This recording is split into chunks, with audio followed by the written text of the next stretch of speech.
পুকুরের জ্যান্ত মাছ। মাছটা বলুন আপনারা, কি কমেন্ট করে জানাবেন এই মাছটার কি নাম। এটা তো সবাই চেনে। এবার এই মাছটাকে আমি কাটবো, তার জন্যে এই যে ছুরি, কাঁচি, বড়শি সব কিছু নিয়ে বসে পড়েছি। প্রচণ্ড নাল মাছটার মধ্যে। আমি চাকু দিয়ে প্রথমে মাছের আঁশটাকে পরিষ্কার করে ছাড়িয়ে দিই।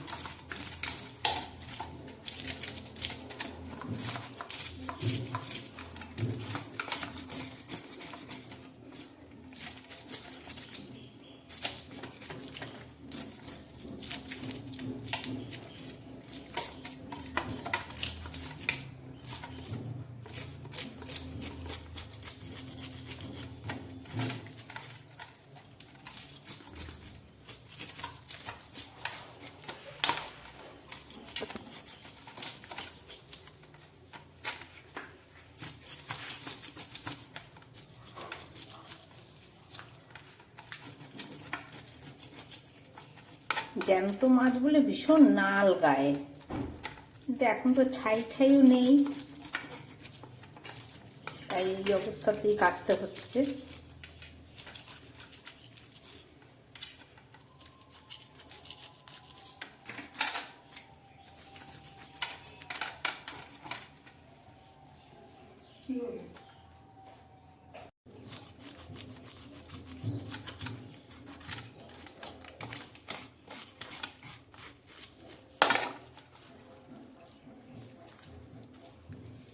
পুরো মাছের আঁশটা ছাড়ানো হয়ে গেল, দেখুন। এবারে আমি খুব ভালো করে এটাকে জল দিয়ে একটু ধুয়ে নেব।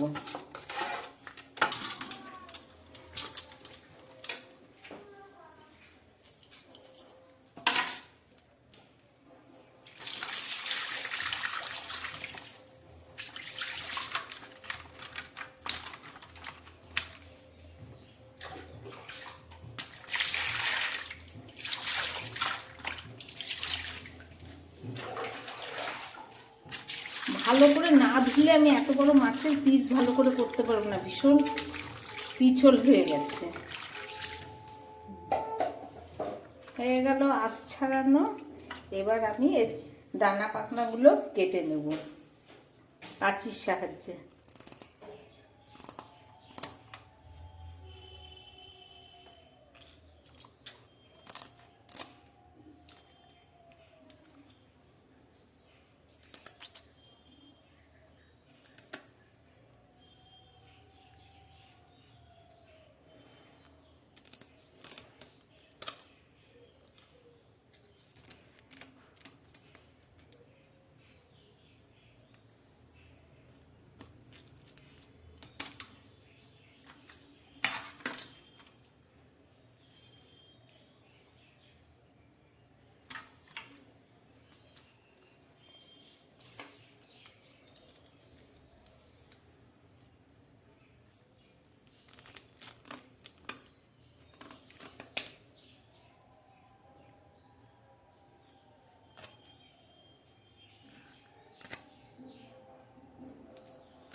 আমার মাছ কাটা হয়ে গেল, এই যে।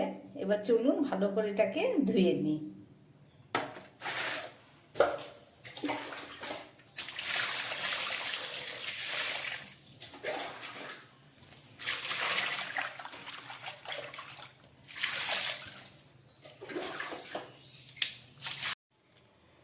মাছগুলো কাটার পর খুব ভালো করে ধুয়ে নিলাম।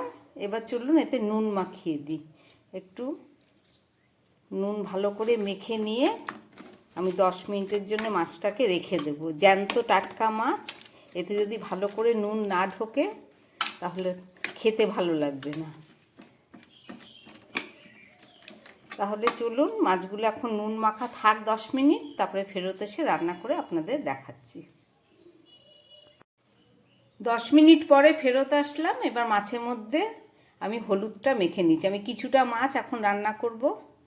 মাছে নুন হলুদ মাখানো হয়ে গেছে। এবার মশলাটা আমি রেডি করে নিচ্ছি। এই যে আমি মাছের ঝাল রান্না করার জন্যে আমি একটা গোটা পেঁয়াজ কেটে নিয়েছি, 2টো কাঁচা লঙ্কা নিয়েছি। এছাড়া এখানে সামান্য 2-3 কোয়া রসুন, শুকনো লঙ্কা, সামান্য একটু আদা নিয়েছি, আর একটু পেঁয়াজ নিয়েছি। এটাকে পেস্ট করব। আর বাকি যা গুঁড়ো মশলা লাগবে সেগুলো রান্না করতে করতেই আপনাদের দেখাবো। যেহেতু খুব জ্যান্ত মাছ, একটু কেমন আষ্টে গন্ধ মাছগুলোতে, ওই জন্য আমি একটু পেঁয়াজ রসুন দিয়েই ঝালটা করব। তাহলে চলুন আগে পেস্ট করে নিয়ে তবে রান্নাটা শুরু করি। গ্যাসটা ধরিয়ে আমি একটা কড়া বসিয়ে দিয়েছি। কড়াটা গরম হয়ে গেছে। এবার আমি এর মধ্যে তেল দিয়ে দিচ্ছি। আমি দিয়ে দিলাম সর্ষের তেল।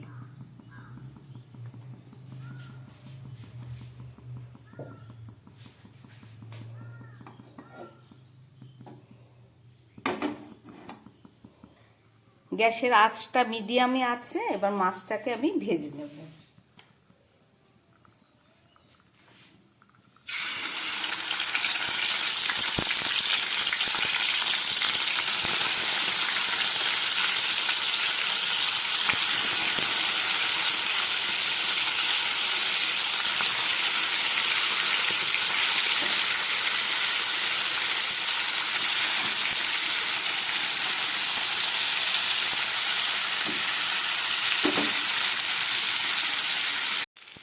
মাছগুলো আমার ভাজা হয়ে গেছে এক পিঠ। এবার উল্টে দেব।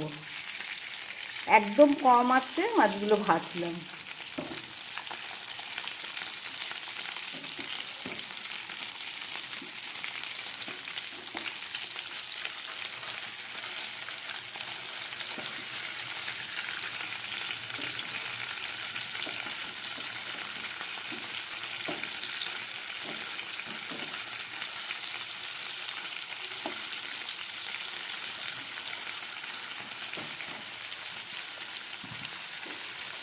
আরেক পিঠ ভাজা হয়ে যাক, তারপরে তুলব।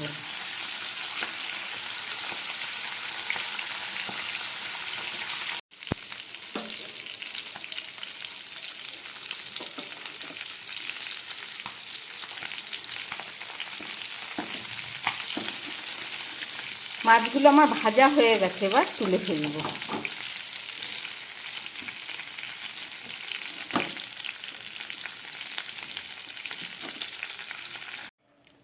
এই যে মাছগুলো ভাজা হয়ে গেছে। এবার চলুন রান্নাটা শুরু করি। মাছ ভাজার তেলের মধ্যে আমি আরও সামান্য একটু তেল দিয়ে দিচ্ছি।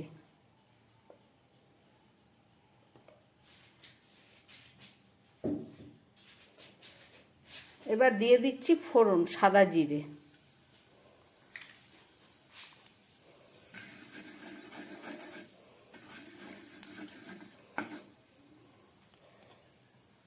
এবার দিয়ে দিচ্ছি পেঁয়াজ।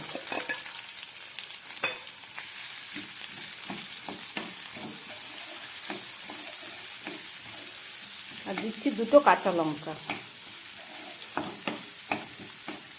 ওদিকে 3টে শুকনো লঙ্কা আমি পেস্ট করে নিয়েছি, আর 2টো কাঁচা লঙ্কা দিলাম। আপনারা যে যেমন ঝাল খান সেই পরিমাণ বুঝে দেবেন।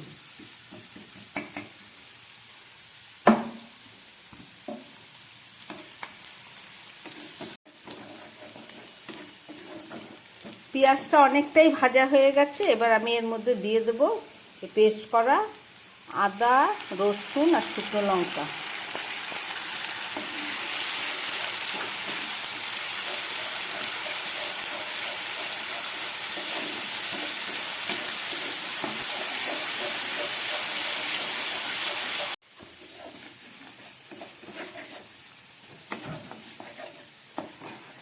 পেঁয়াজ, আদা, রসুন, লঙ্কা অনেকটাই ভাজা হয়ে গেছে। এবার আমি দিয়ে দিচ্ছি এর মধ্যে এই যে 1/2 চামচ মতো জিরের গুঁড়ো, আর দিয়ে দিচ্ছি 1/2 চামচ ধনের গুঁড়ো।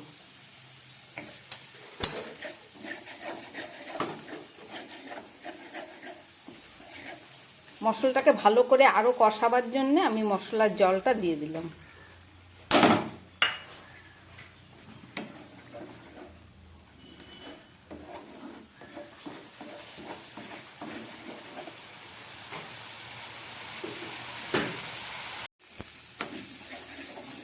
মশলাটা আমার কষানো হয়ে গেছে। এবার আমি এর মধ্যে দিয়ে দেবো সামান্য নুন, আর দিয়ে দিচ্ছি একটু হলুদ।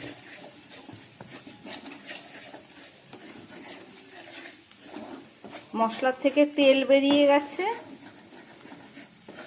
আমার মশলাটা পুরো ভাজা হয়ে গেছে। এবার আমি এর মধ্যে দিয়ে দিচ্ছি জল। বেশি জল দেব না, কারণ মাছের ঝাল একটু গায়ে মাখাই হবে।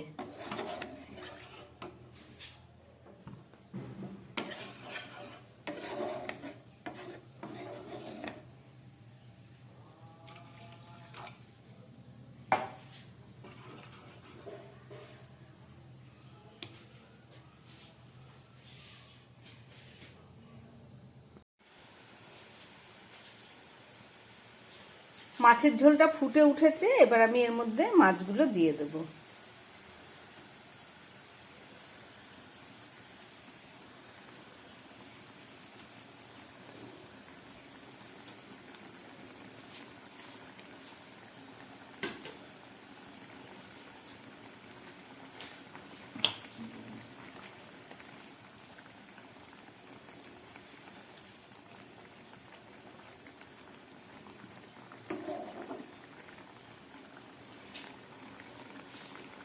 এবার গ্যাসটাকে একদম কমিয়ে দিয়ে 3-4 মিনিট মতো আমি রান্না করতে দেবো। তাহলে চলুন আমি একটা ঢাকা দিয়ে দিচ্ছি, ফেরত এসে আপনাদের আবার দেখাবো। 2-3 মিনিট পরে ফেরত আসলাম। এবার ঢাকাটা খুলে দেখাবো মাছের ঝোল কতটা হয়েছে।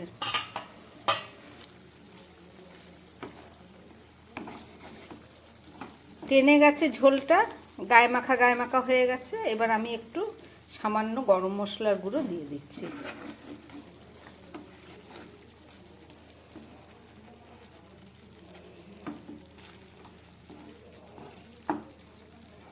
এবার আমি গ্যাসটাকে অফ করে আবার 2 মিনিট পরে ফেরত এসে আপনাদের দেখাচ্ছি। রান্নাটা আমার হয়ে গেছে।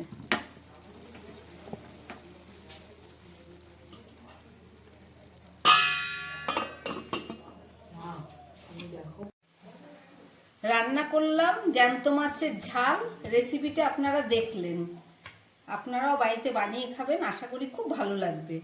যদি ভালো লাগে আমার এই রেসিপি, তাহলে আমার চ্যানেলটাকে লাইক, শেয়ার করবেন, সাবস্ক্রাইব করবেন, যাতে আমি আগামী দিন নতুন কোনো ভিডিও নিয়ে আসতে পারি। নমস্কার, সবাই সুস্থ থাকবেন, ভালো থাকবেন।